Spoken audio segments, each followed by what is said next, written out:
Olá pessoal, tudo bem? Voltamos para a gente finalizar o assunto remessa necessária. Estávamos já desde a semana passada falando sobre o artigo 496 do CPC e hoje, para fechar esse assunto, a gente vai trabalhar aqui as exceções à remessa necessária, tá? Quais são as hipóteses, quais são as situações em que nós não teremos essa remessa necessária? Então, essas exceções, gente, elas vêm estabelecidas pelo 496, que é o artigo que a gente está falando, lá nos parágrafos 3º e 4º, tá? Então, a lei coloca pra gente mais ou menos assim. A primeira exceção tem a ver com o valor que envolve esse prejuízo da fazenda. Então, é mais ou menos assim, pessoal.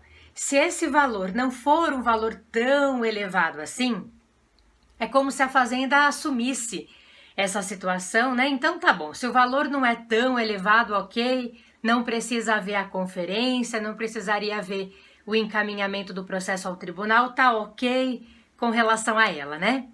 E aí a legislação, ela vem nos colocar o seguinte: quando esse valor que vem prejudicar a fazenda pública aí for inferior a 1.000 salários mínimos, envolvendo o ente público federal, a União, inferior a 500 salários mínimos, envolvendo a fazenda do Estado, envolvendo o Estado e Distrito Federal, quando inferior a 100 salários mínimos, envolvendo a fazenda do município, pessoal, não haveria o reexame nesse contexto.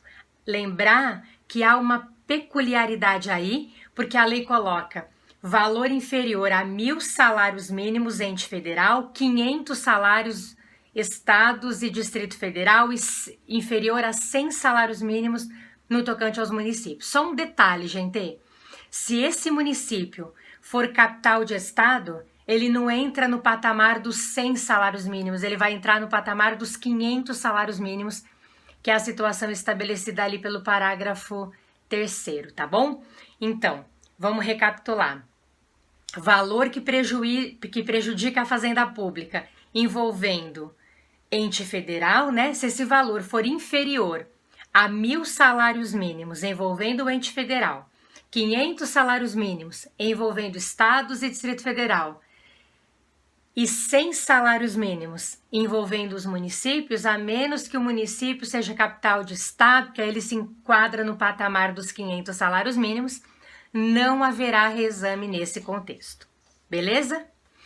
A segunda e última exceção prevista pela lei, está lá no parágrafo 4º do artigo 496, diz mais ou menos para a gente o seguinte, pessoal: se aquela decisão que prejudicou a fazenda está de acordo já com uma orientação do tribunal, já foi firmado aquilo em IRDR, em um incidente de assunção de competência, por meio de algum recurso repetitivo que esteja tramitando, que tenha tramitado, né?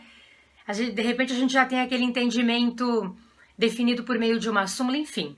Se aquela orientação prolatada, se aquela decisão prolatada que prejudica a fazenda, ela está no mesmo sentido, está de acordo com uma orientação já definida envolvendo aquela situação, para que subir em reexame?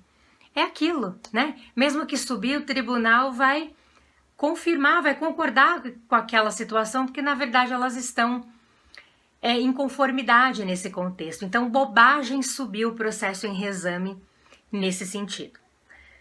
Tudo bem, pessoal? São só essas duas exceções à ideia do reexame. Elas vêm no parágrafo 3º e no parágrafo 4º do artigo 496. Lembrar mais um dado importante. Se a Fazenda Pública interpôs apelação em qualquer hipótese, é claro que o tribunal vai analisar aquela apelação que ela interpôs, porque ela é parte prejudicada e ela vai ser recorrente como qualquer um de nós, né?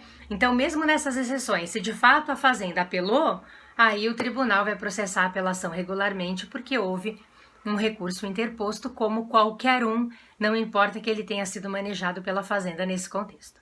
Tudo bem, pessoal? Espero que tenha ficado claro, né?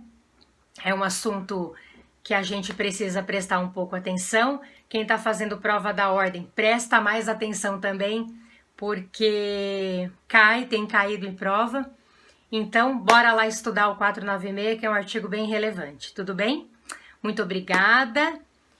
Até semana que vem para a gente continuar falando sobre processo. Segue a gente lá no Instagram, agora a gente tem Instagram.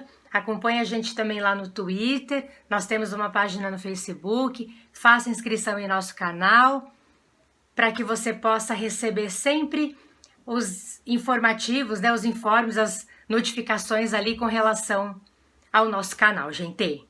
Muito obrigado pela audiência, um grande beijo, até breve.